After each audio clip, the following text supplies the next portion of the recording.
All right. Thank you, Ben, for joining me here today on Vonvo.com. It's a pleasure to have you, and we're thankful that you want to, share your opinion with the world regarding the Israeli and Palestinian conflict. Just as a quick run through, I'm recording the conversation. You have no problem with me putting this on YouTube afterwards, right? No, not at all. Perfect. Okay. And if there was another individual who pops in, some of the ground rules are just, having a civil conversation. We're not about, obviously, we're about here solutions and positive conversations. So if someone happens to join in, we'll just keep the conversation civil, no personal attacks on anyone. But we'll jump right into it. Can you give us a quick background for anyone who watches this video? Where you're from, what you do, and how maybe you got so passionate about the Israeli-Palestinian conflict. Absolutely. My name is Ben Carpenter. I currently live in California. From California. My mother's Jewish. My father's not. Starting about 18, I started getting really involved with the discussion of Israel-Palestine. Became really curious, and since then I've traveled the region. I've been back and forth to Israel, and I started getting really involved in all the chat rooms and all the politics online, and I got burnt out on it recently, so now I'm trying to come to it with a little bit more of a soft voice, I suppose. Cool. To have open dialogue with multiple backgrounds. Cool. And so just quick question, since you traveled so extensively throughout the region, where have you been? And I guess in terms of, Israel and Palestine, have you, been to both areas, Israel and, let's say, the West Bank and Gaza? Have you traveled through each region? Videos a little bit. You hear me okay? Yeah, now I can hear you. Okay, did you hear my question, or? I think I just caught Bulgaria. Oh, no. My question was, based on your traveling throughout the region, have you been to both, Israel and the West Bank and Gaza? Have you seen both sides of, the different lands? I've been to the West Bank, or Judea and Shimon, but I have not traveled to Gaza, unfortunately. It's a little bit more complicated to get into Gaza than it would be to just travel to, like, Iran or something. Right. Okay, great. So the topic that we were discussing this past weekend, I wanted to maybe try and go over it today with you, is this idea behind Israel being, labeled as an apartheid state. And we've obviously heard each of the different viewpoints relating to it, each side of the spectrum, and I want to try and tackle it with you today. Overall, based on your travels and your readings, do you get the sense that Israel is an apartheid state? Frankly, no, not at all. Okay, and what exactly is it that just makes you have that feeling? Well, we got basically to run through the premise of what apartheid is defined as, and in my personal opinion, the multiple racial breakdown within Israel. The treatment of minorities within Israel, the human rights, it does not speak to me as apartheid in any sense of the word. Right. Now, do you think that there are certain flaws in the system of how Palestinians are being treated today that, justify that side of the spectrum, labeling, coming with those accusations against Israel? No. Frankly, I don't. I think there's a large amount of security needs that complicate the issue for sure. And it's been an ongoing debate that has multiple intricate details to it that many people would confuse as apartheid, but I feel it's just an ugly term that people use to try to demonize Israel. Gotcha. Okay, so going into some of the items that, come with this debate, in terms of the idea behind checkpoints, we get people coming on here who talk about these checkpoints, and they share with us how not only are they along the border between for example between West Bank and Israel, are not only are these checkpoints located along the border, but at the same time there are tons of them that are located on the interior lands of the actual West Bank. and the actual interior lands of Gaza. And I wanted to know your opinion on whether or not you think that's as much necessary for security purposes for them to be located so deeply into the actual land versus just strictly on the border.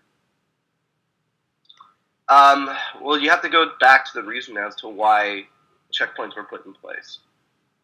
Previous to the First Intifada, there was no checkpoints. So I would surmise and to say that it wasn't Israelis that built the checkpoints, it was the activities and it was the violence of the intifadas that built the checkpoints. And you can't argue or ration with the numbers from the level of suicide bombers and attacks going down by almost 90%. So if it is a question of inconveniencing someone at a checkpoint for an hour versus the lives of 20 people in a cafe, I would choose a checkpoint every time. When the violence stops, the checkpoints will come down. Right. As it stands, it's not the case. Gotcha.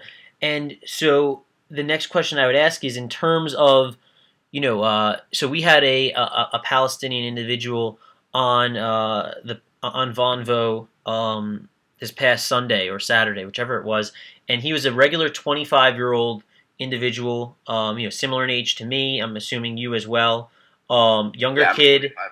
Right, so younger kid, had no extremist views, didn't have any problems with Jews, was simply just trying to live, his life normally. And, being subjected to these checkpoints, it's resulted in him not being able to visit the city of Jerusalem in over 11 years.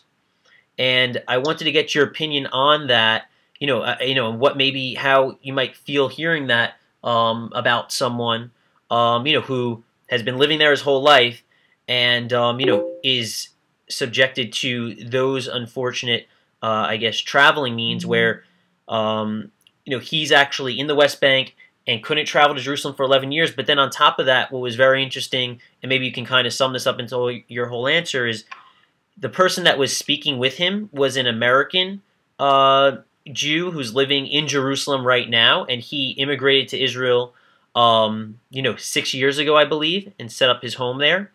And, that American, just as an immigrant, is able to travel freely into Jerusalem. And I wanted to get your take on, a sort of situation like that. What do you make of it?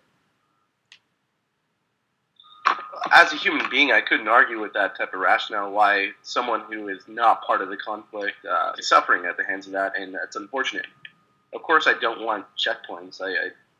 At some point, I wish them to be dissolved, but at some point, I want peace too. But I have to be realistic. I wish there was proper channels for somebody within that society who wants normalization, who wants average day life. Because I honestly believe that most people throughout the world just want to lead normal lives. And I don't think blacklisting people based off a country basis is accurate. So it's really he's suffering at the hands of his own government's policies of non-normalization of Israel. Right. So now, in terms of the system when it comes to Israel's point, on the Israeli side, do you think the fact that they're not making or not allowing this individual to travel freely in and out of Jerusalem, being that he's a normal 25-year-old kid, and not, allowing their system to enable this person to, be able to travel to Jerusalem more frequently, makes it, I guess, either, it makes it obvious that there's a flaw in the system or that things can certainly be changed and made better? I believe there's opportunity to make things better, for sure, but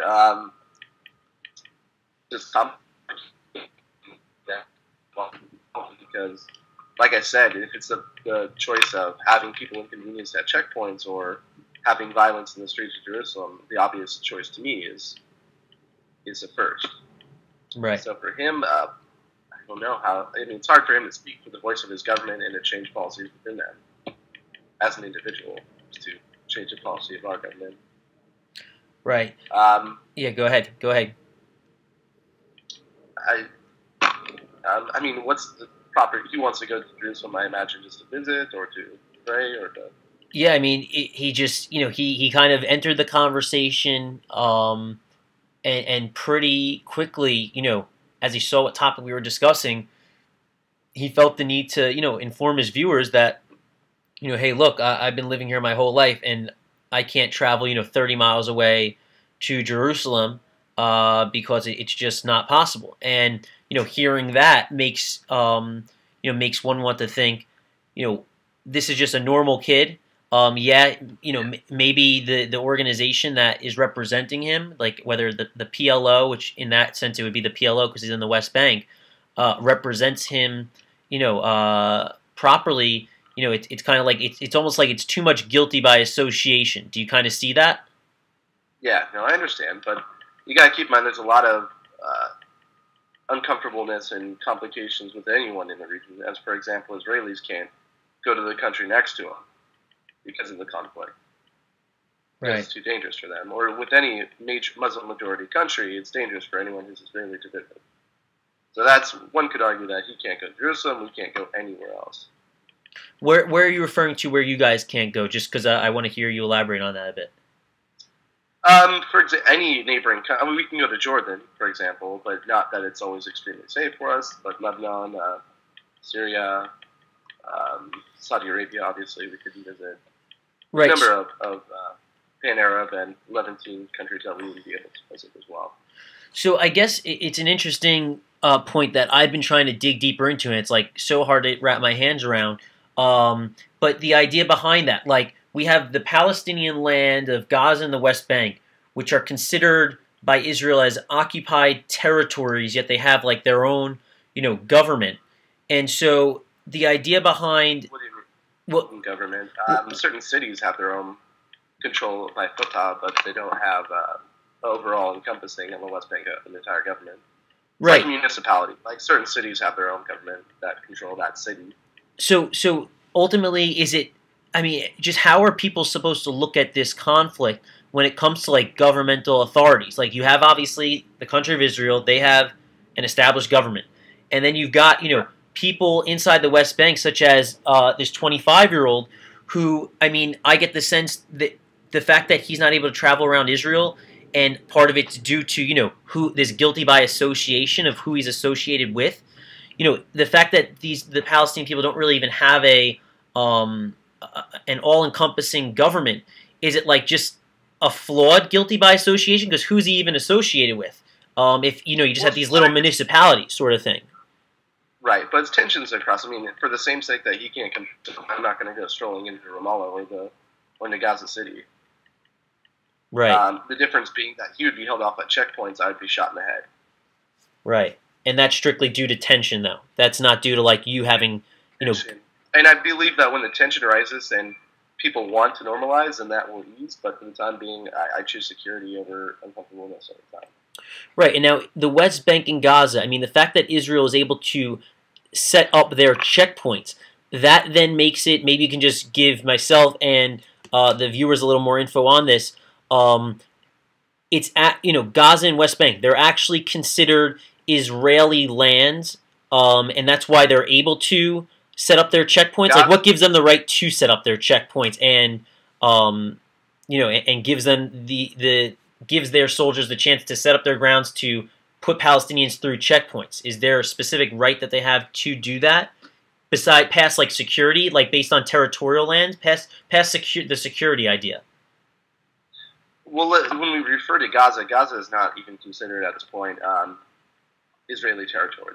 It's been completely separated since 2006, since we withdrew all our citizens from there. Okay. So there we put up a fence, blocked the border out, and because there's no checkpoints and people have no way under the terms can get across the border, instead we have rockets. Right. So there's no reason for rockets or violence to come across the border. That's been a separated territory unto their own. And then what about in terms of the West Bank? How does that work? Well, the West Bank I wouldn't call necessarily occupied territory as much as I would call it disputed territory. Disputed territory. Disputed territory. Okay. From a complete legal standpoint, that's the best way to discuss it, because obviously in a final peace solution there's going to be left flops, there's going to be different than what the Green Line is. There's so much history behind it. We can go into the Green Line and what the implications are and all that if we have time, but basically I view the West Bank as disputed territory, and the only means to separating that and creating a future Palestinian state is through direct debate between Israelis and Palestinians. Yeah, I'm writing down the idea behind the subject of like territories and which are disputed and what they're clarified as or labeled as, because I think that can make for an interesting discussion. Right? Would you agree with that? Like, just overall, whose land is what? Right. I got plenty of fun terms. If that's right. Like, I hate the term settlers. I see people living in Judea and Sharon as the resettlers, I would suppose. Right. So why don't we go into another item? The idea behind settlements. What is your take on the idea behind these, large 3,000, building complex settlements? Yeah, 300,000 citizens, I think, total, or almost 500,000 at this point. So the idea behind these settlements being built on, according to international law and what we were just talking about, disputed territories, Palestinian lands, but then not allowing Palestinians to live inside of those settlements. What's your take on that? Do you find that justified and fair? Well, I mean, within Israel, you have plenty of Arab, specifically only villages. In a future peace agreement, there's going to be. I wish Abbas would release the idea that there will be no Jews in a future Palestinian state. 500,000 Jews within Judea and Shimon does not pose a demographic threat to a future Palestinian state. As much as they want to whine and scream to the media and the world court that it does, 500,000 people is nothing when in comparison to the larger majority. Right, but I guess my one thing that I've been trying to dig deep into is you have these settlements that are being built, and they're right on the fringe, they're right on the border of where Palestinian individuals live. I mean, we're talking like not even miles of between where these settlements are built and where regular Palestinian families live. And if the Palestinian people are going to say, "Why are you building these settlements on my land?" Or whatever, if that's what they're going to say, don't you think there should be a willingness on the Israelis' part to say, "Well, you can live inside these settlements because we're just doing this to enhance our urban planning and make better our economy and give better quality of living to the people within our entire country." So do you think that on the Israeli part they should be allowing these Palestinians to live there if they're just normal 25-year-olds such as that kid that I referred to before? I understand what you're saying. But it kind of goes back towards the government's policy on the PLO's fact that they don't want normalization with Israel. Okay. I would say that as far as the settlements, it goes back as well to tensions, that it's not going to be feasible to have that type of security threat within the settlements. So, and what makes you say that in terms of like? And I'm sorry I keep focusing on this 25-year-old individual, but it's like great to have like an example like that to kind of bounce questions off of. Like, what are the restrictions that are preventing that individual, like specifically, from just accessing the proper documentation to then go ahead and live in one of those settlements? I mean, like, because you look at America. I mean, I can name so many different apartment complexes, like, for example, where I went to college, where there's just such a diversity of individuals living amongst these, large, what they call in Israel settlements, but they're just really nice, living situations. What is preventing this normal individual without any extremist beliefs from kind of breaking out from the bubble of this guilty by association bubble to live in one of these nice normal developments? Well, it's hard for me to speak to his personal situation because I don't know it wholeheartedly, because I know lots of Palestinians that do live within Israel, that do work normal jobs within Israel. Lots of Palestinians do work within Israel. A lot of when we say the word settlements, it's really just the majority of it is just expansion in the region around Jerusalem. Right. So probably the biggest obstacle to him moving into said area is probably going to be his citizenship as it stands. The fact that he is a member of the Palestinian community, part of the Palestinian government, and the future country that is likely not be able to confused with the Israeli society because A, they don't want that happening. Um, Both Abbas and most Israeli governments are against a binational state. Right.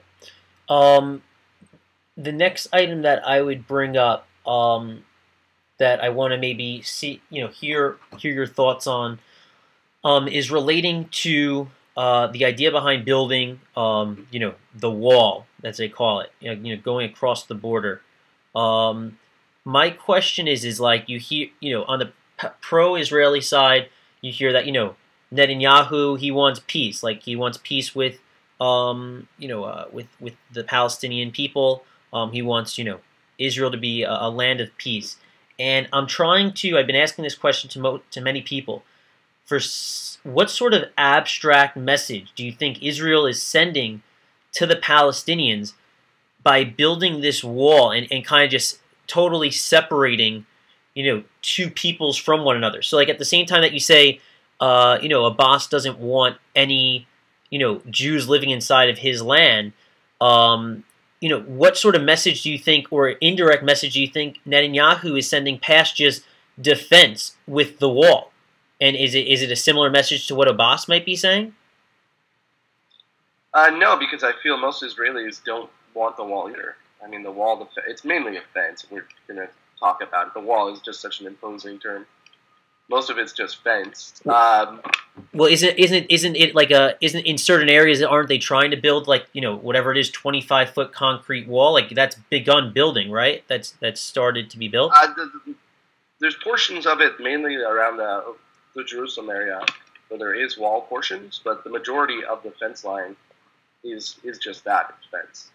But it goes back to my original statement. The reason that the security measures such as checkpoints and walls were put up is due to violence. And how can Israel reasonably prevent something like a child strapping a bomb to their backpack, walking into a cafe and blowing it up?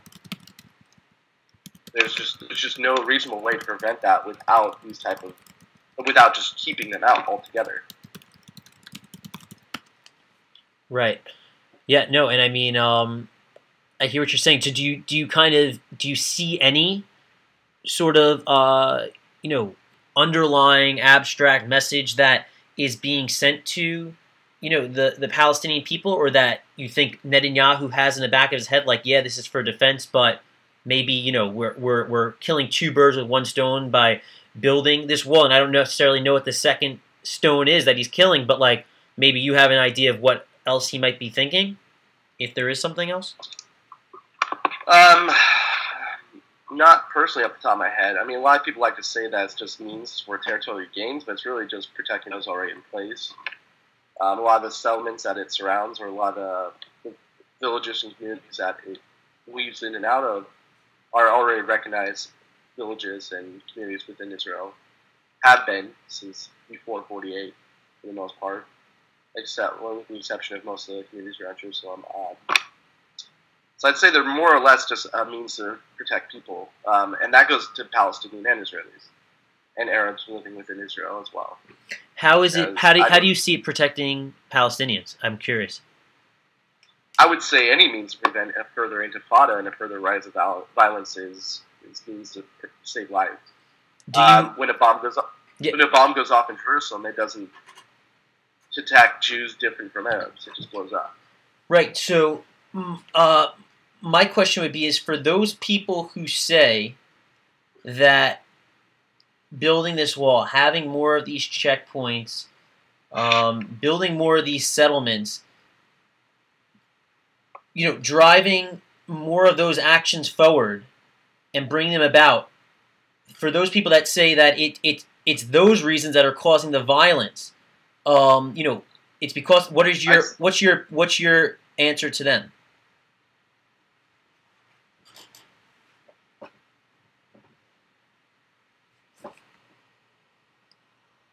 Hey Ben, do you hear me?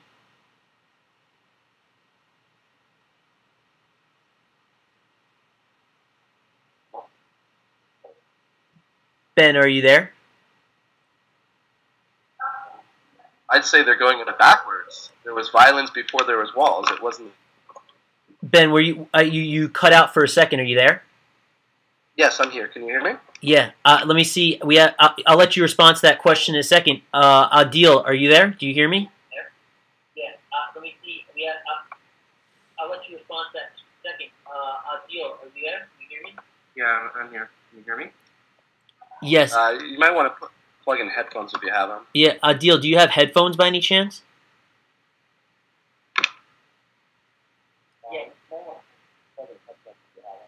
Yeah. Adil, do you have headphones by any chance? Yeah, I do. Hold on. Okay, great. Ben, do you want to respond to that question because you cut out for a second? Sorry about that. Yeah, sorry about that. I'd say we're going about the situation backwards. I mean, you can't say that there's violence because of checkpoints and walls, because there was violence long before that. When there was no walls, when there was no checkpoints in place, following 67, almost to 87, it was quiet until the first Intifada, until they used it as a progression and as a political movement to cause violence. So, no, I'd say the walls and checkpoints are just in defense of that.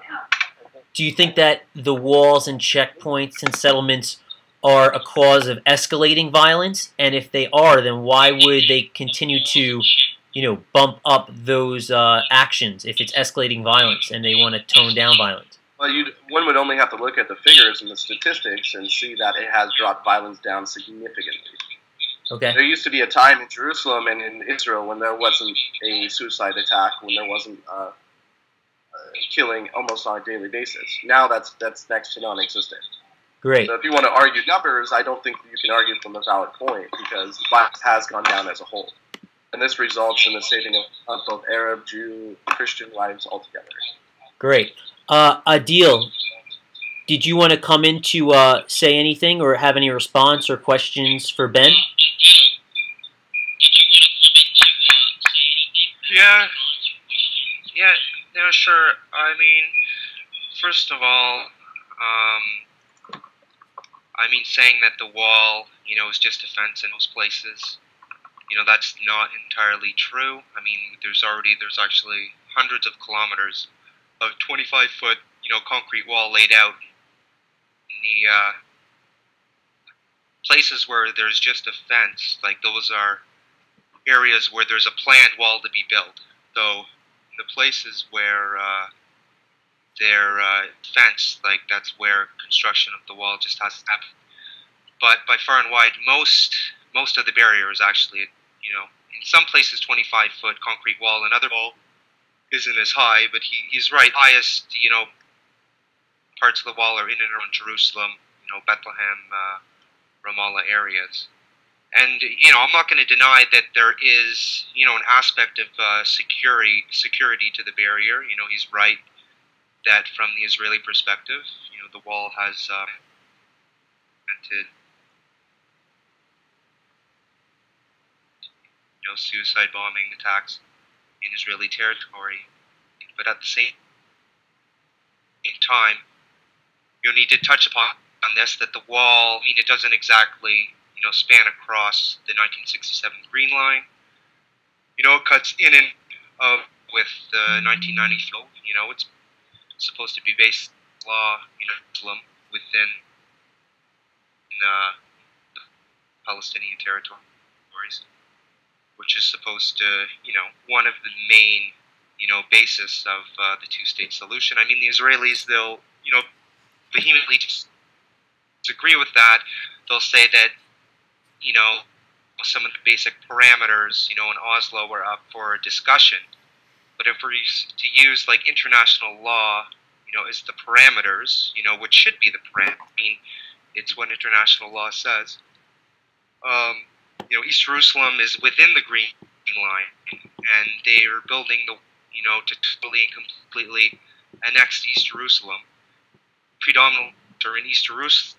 That's also not entirely true. I mean, there's approximately, 200,000 settlers. Like, as of 2010, there's about 200,000 settlers, quote-unquote settlements, and I'm just using the terms that are, that fall within, the parameters of international law, considering that international law considers East Jerusalem on the other side of the Green Line. And, however, there's also approximately 300,000, settlers in the West Bank outside of Jerusalem. And again, well, the wall. I'm not going to deny that the wall has been successful from a security perspective. It also it cuts in key areas. Specifically water aquifers is another issue as well. The wall tends to cut in a bunch of places and annexes key water resources, settlements. So I think there's sort of a two-prong sort of objective with the wall. One, yes, there is a security aspect to it, but two, as well, it's very strategic in terms of annexing certain lands. Right. But the wall does also cut into certain parts of does cut deep into the West Bank, and also is being used to protect certain settlements deeper within the West Bank and not just close to the 67 Green Line. Ben, do you have any response to some of what Adil had to say? I believe I'd like to start with terminology like the 67 lines, Green Line. We must start to dissect what these actually mean. Starting with at the 67 line, all it basically was an armistice line between Jordan and Israel in 48. All it was. It was where the war lines ended between the Kingdom of Jordan and the Kingdom of Israel following the Independence War. It's not. I don't know why people use the term 67 borders, because following 67, Israel had their borders extended to the Jordan. So all these lands, like I said beforehand, are disputed. Israel is also. Well, I'm almost finished. That's fair. That's fair. Can I? Adil, let's let Ben finish his point. Can I? You say disputed. You say disputed. I'm sorry. You're disputed, but from like the rest of international law and UN resolutions and the 93 Oslo Agreement, the 1967 Green Line, it's the agreed. It's the agreed upon solutions are based on it.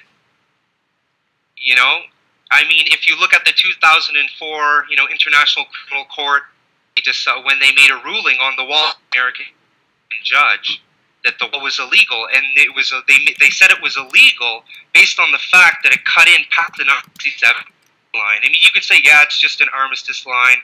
Yeah, it was just the line agreed upon after the 1948, the incidents in 1948. It's the agreed upon by international law.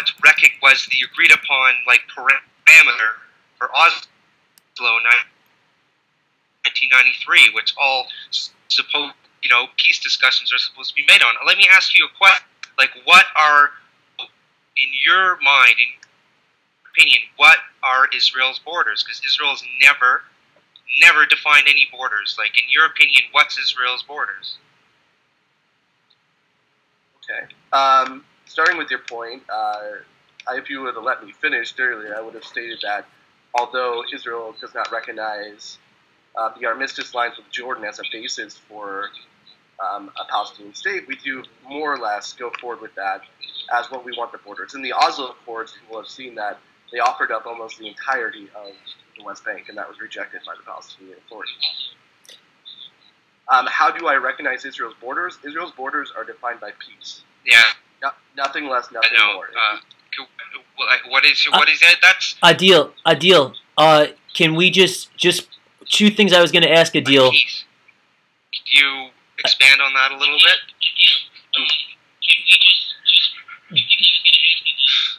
Yeah, I will once we get Ben, hold on 1 second.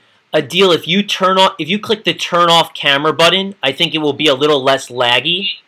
If you want to just click the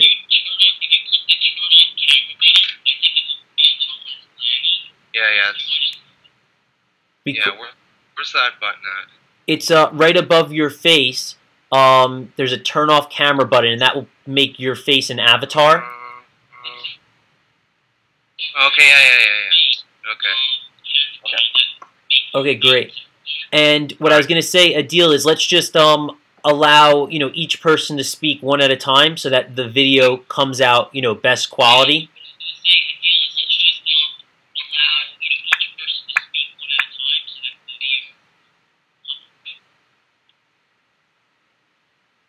Okay, go ahead, Ben. You asked me to expand on the basis for what I said Israel defines her borders by peace. You can look at following a Six-Day War. Eventually, Israel did make peace with Egypt.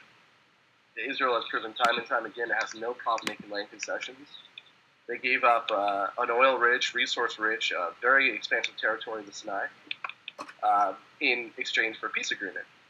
Israel left Lebanon, not for a peace agreement, but Israel is willing to adjust borders and to move at any time in agreements for peace. They gave up Gaza. I don't think Judea and Shomron will be any different, but there has to be a want for peace. And based on the current constraints, what the PLO has stated is that they are interested in land solely, and Israel is interested in exchanging land for peace.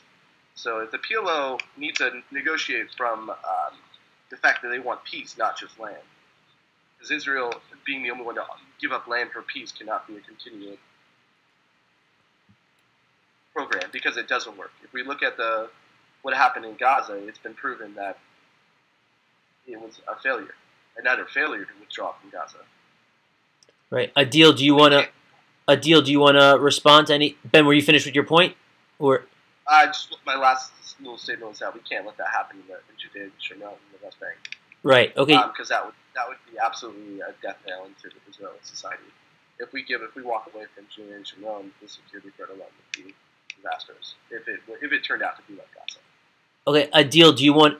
Oh, something happened to Adil. 1 second. Let me see if he's still in the room. It looks like he's still there. Yeah, it's looking like he's still in the room. Well, so I guess I'll follow up. I'm hoping that he'll be able. Oh, he just wrote kick me off. Let me just click. Hey. Is it Vonvo?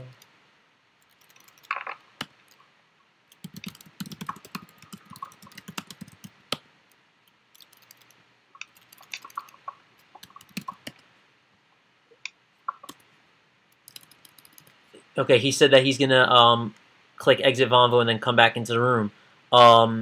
He says that he has an answer for you. I guess just one quick question I would ask you about is you keep bringing up what was it, the Judea and Sharon? Is that correct? Judea and Sharon. Yeah. Right. Can you just quickly clarify exact? I've heard it be brought up, but I haven't heard it be mentioned as many times as yourself. So could you just clarify exactly what portion of land that is and why it's so critical not to give it up? I'm not saying knock it up. I support a two-state solution. But it has to be based on a peace agreement, not based on the UN, which I find to be a failed government body. Maybe at the start of the UN it was working government, but since every single country in the world is able to join in, and ones that are not peace-loving countries and then they're not democracy pro, I feel like the UN is not a fair determinant of what international law should be in regards to Israel if they're biased. Right, and which was that? Which is that? The Judea and Sharon, Samaria. What? That's a piece of land. It's historically always been known as Judea and Samaria or Judea and Shomron. If Right. you ask anyone living there pre-48 Arab Jew, it's Judea and Shomron. Right. Okay. Or Judea and Samaria. The term West Bank to me is just a defining term of what was the West Bank of the Hashemite kingdom. Okay. The Hashemites being the Jordanian officers and the Jordanian military when they came and they occupied that portion of Palestine, Israel. Great. Adil, are you there? Do you hear us?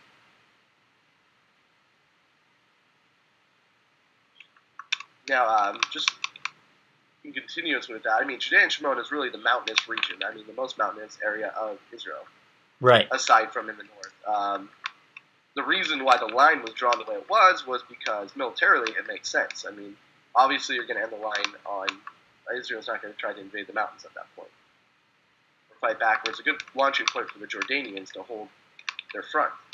So the reason the line was drawn the way it was geographically and not so much politically, and we should treat it as such. Right. I want to see if Adil is it. Adil, are you in here? Do you hear us? You don't hear him, do you, Ben? Unfortunately, no, I do not. No, I hear like clicking. It sounds like he might be adjusting his camera. Is that sound? Do you hear that as well? I hear some like clicking, but now I don't hear anything. Adil, if you're there, please, join in if you'd like. And if not, then I would say, just click exit Vonvo once again and try again. I'm like currently trying to turn up his mic on my side. Maybe that is the issue. I just turned up his mic as well. Adil, are you there, or do you have to click exit Vonvo and come back in? Okay, and I do see someone named Amira in the room. Amira. I know Amira.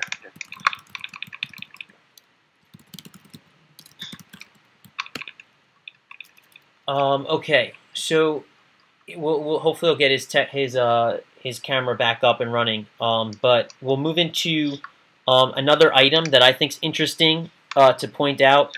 I want to get your opinion on this in relation to kind of Israel as a government.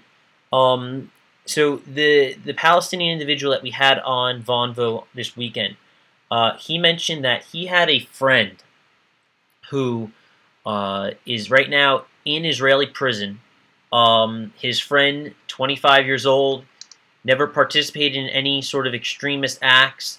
Got the sense that he was, a very similar individual to the person who was on Vonvo. And this person has been in jail for over a year now and has yet to be able to see his family. And I wanted to get your opinion on the idea behind, Israel calling itself, a democracy, and hearing something like that. I wanted to get your opinion on, what that makes you think of. Obviously, you don't know the details of that person's situation, but wouldn't you think that any democracy would allow, their family to see their child if he's in prison for some reason? It's hard for me to speak to a situation like that when I don't know the details, because for the most part, I don't know what he was in prison for, what prison he's in, if at all, how long he's been in, if his family is actually allowed to see him or not, or if this is an exaggeration. Because for the most part, the Supreme Court within the Knesset would not allow this type of behavior. They are probably one of the most critical of the military control or military high court of the West Bank. So what does it make you think? There are a few different Palestinian individuals who, and let's just see if we get Adil in here once his camera loads, because I want him to respond if he's there. Right. Well, I'm sure that there is individual cases within any large government body where corruption or mishandling of the actual law in place takes place. But as a whole, and as a society, and as a structure within the law of the Israeli Supreme Court, this is not called for. Right. So if this does occur, it's an extreme case at best. And if it is occurring, I'd like to see the details. And until I see details, I don't know how I can respond to it, because it runs in complete contrast with Israeli democracy. Right. Adil, are you there? Do you hear us?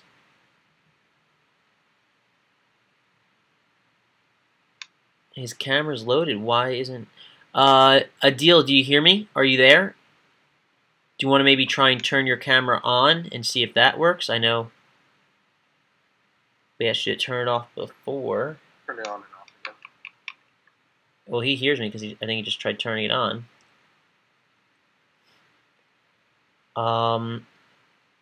So what I was going to ask, Ben, is, then ultimately, even with that being said, needing to know the details, I understand, but, Adil, do you hear us? Now we see him. Yeah, we see you, bud, but we can't hear you. Adil, are you there?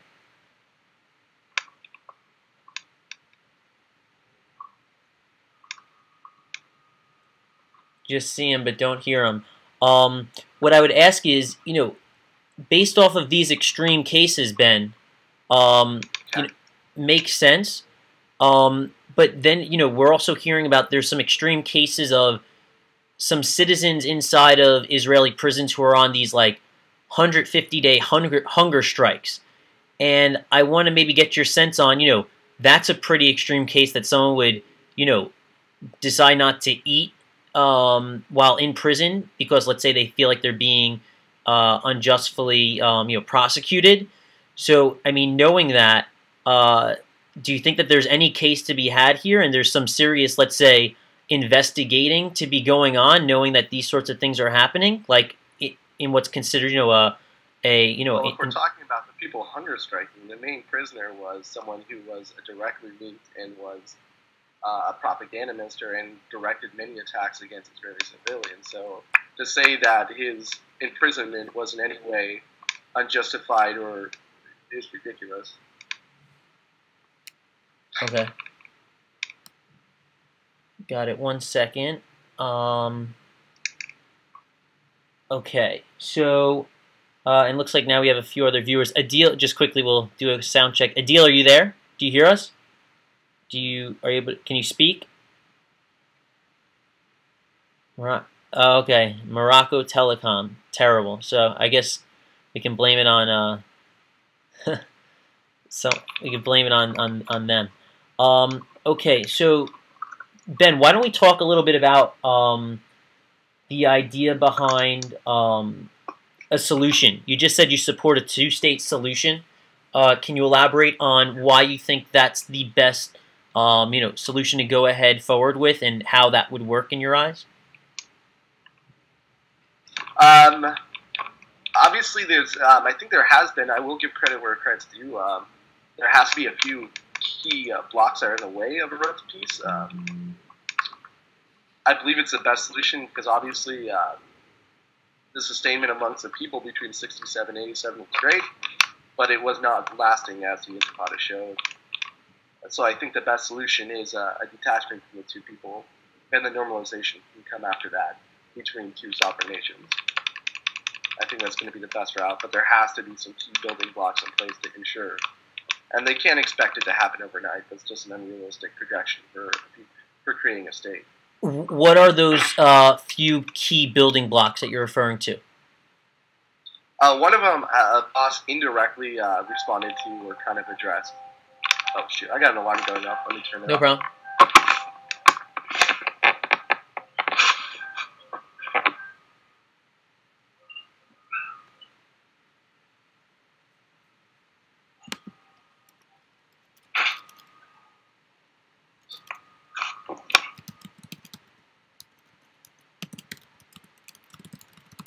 Sorry about that.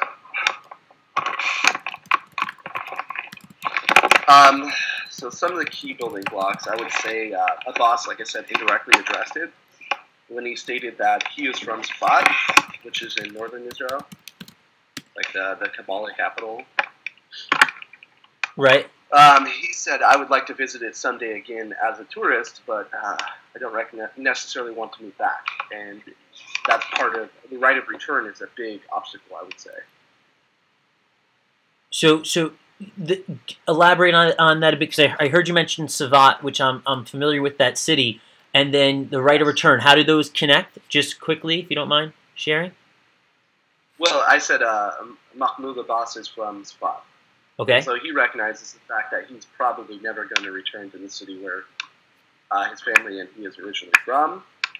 And that kind of implies that he recognizes that the right of return is just an unrealistic projection within Israel proper outside.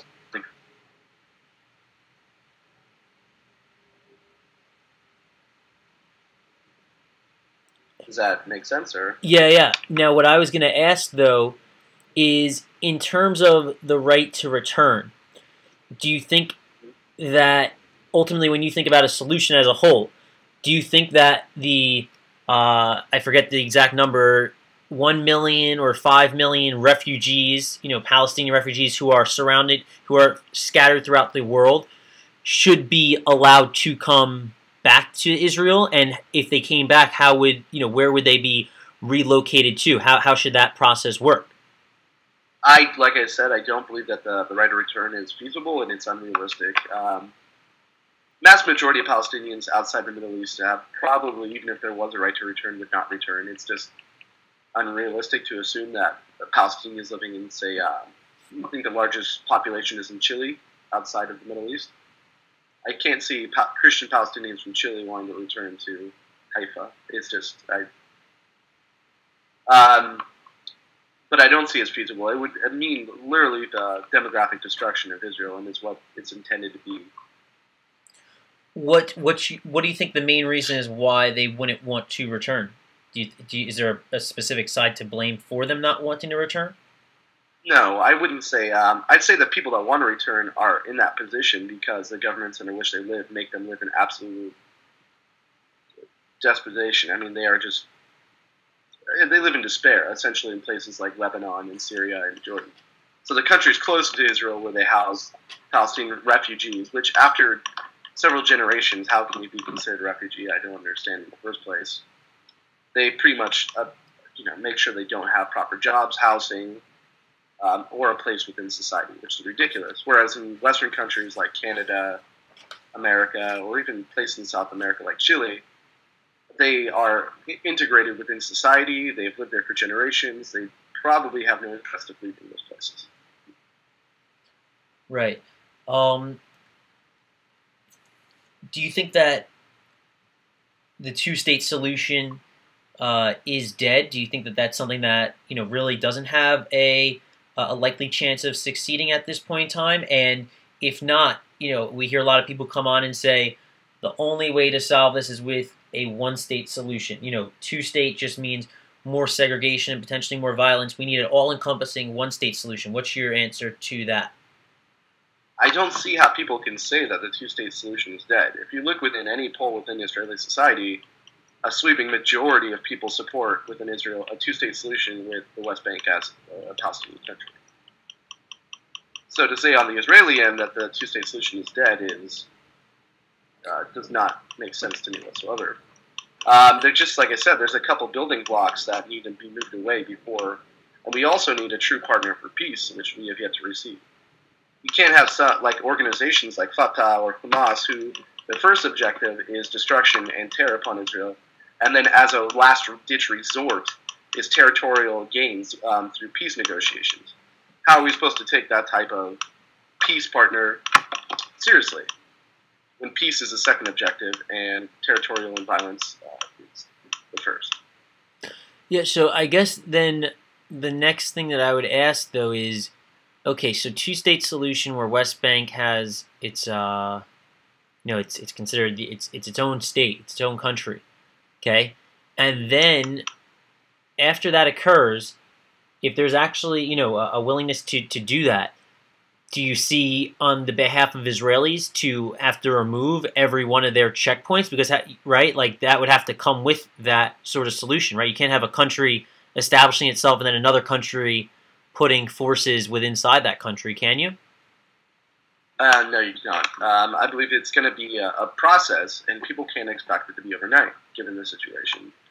I believe checkpoints will be taken down. It will be a very slow process, so I imagine. It's probably going to start, like it already has started, with municipality, pretty much where they have governorship over certain cities, and that's going to be expanded from time to time. A true peace agreement would speed up the process, but I think there are steps in place. Okay, great.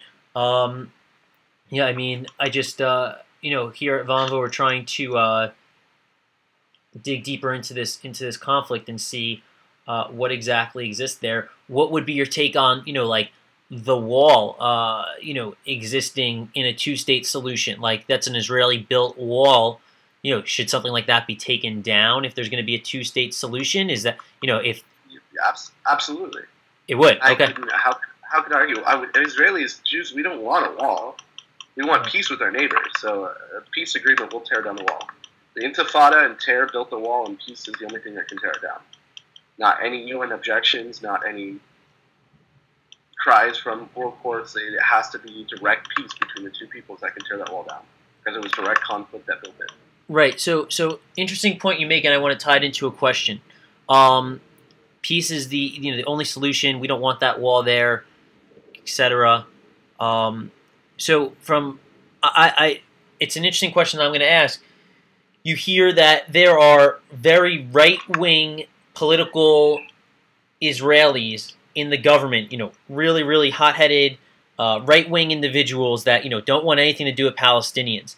And then on the Palestinian end, you hear about, Hamas and them wanting nothing to do with Israelis. And then we bring on people onto Vonvo who are stating, here's what I think the solution should be. I don't have any problems, let's say, with Jews or with Muslims and blah, blah, blah. My question is ultimately, is this conflict coming down to a serious disconnect between these two extremist groups, one on the Israeli end and one on the Palestinian end, who first aren't representing their people properly because, these people that are coming to Vonvo are coming up with these solutions and saying that it's possible? Do you see where I'm kind of coming from? Do you see that as possibly one of the major driving issues here? I certainly do. I see that as kind of a world issue now in politics, where it's not so much about who's the most accurate, who's the most factual. It's about who's the loudest. And the Palestinian conflict the Palestinian-Israeli conflict has been distorted entirely on both sides, time and time again. And it's hard, unless you actually go there, talk with people directly involved, and it's hard to get a good view of it. I mean, if you read the news, you'll feel one way or the other, either completely pro or completely against, where I view myself as a pro-Israeli, pro-Palestinian. How can I be against a people? The idea of that to me is lunacy. Right. But within in reference to right-wing governments in Israel, they're only propped up when there's terror. I mean, keep in mind, a right-wing government will get elected in if violence escalates. So you think you think that it's totally caused by by terror, where that's where their hatred, let's say, comes from? If that's what some other people from the other side would call it, like hatred towards Palestinians, would you call it that at certain times? Do you see any sort of hatred from right-wing Israeli government against Palestinian? Do you see it from the outside looking in at all? See, hatred is a pretty strong word. What I view is that when there is, say, for example, before Netanyahu, we had governments that were a little bit more liberal-minded. We still have Shimon Peres as president, but you had prime ministers that were definitely more left-wing, and there was territorial successions to Gaza and things like that, and it ended up to being a great failure. And so that failure is kind of what propped up right-wing members like Netanyahu. Right. So I would say a big obstacle. I mean, what happened in Gaza has definitely changed the mindset of the Israeli people. Like, how can you see something like that and want to go through it again? Gotcha. Okay, great. So we're coming up. Yeah, go ahead. If Gaza falling, if Israeli withdrawal had been a peaceful option, that would have kept the power, would have enforced that party. But instead, it was a failure on their part, and kind of propped up the other side. Right. Okay, great.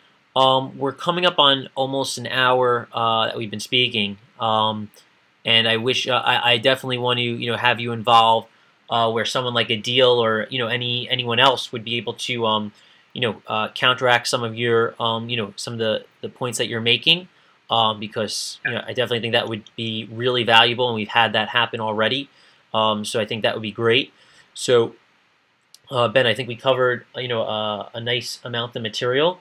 Why don't we we'll definitely be in touch. We'll touch base after this weekend when you're out of work, and we'll figure out another time for you to appear on Vonvo and share your opinion with the world, and hopefully have another real great discussion like we just had here. Yeah, good luck with the California time zone, man. Yeah, not a problem. Thank you so much. So I will be in touch soon, and yeah, that was great. Thank you so much. Hey, no problem. And if there's anybody listening, there's a good reference. I have a friend. I don't know if you've seen his videos. He does. He lives in Israel, and he goes around and asks Israelis and Palestinians questions. I don't know. His name's. Let me see if I can grab you a link, but I think it's a good index because he's kind of right in lines with this type of dialogue where he'll ask questions and be nonpartisan about it. And I think it'll be a good example. Is he located in Israel? Yeah, he lives in Tel Aviv. Cool. So I mean that would be sweet. Maybe we can get in touch with him on Facebook and get him on, because that sounds like someone exactly who you'd like to have participate. And if you could if you could also think about any of those Egyptian friends of yours that might be interested, that'd be great as well.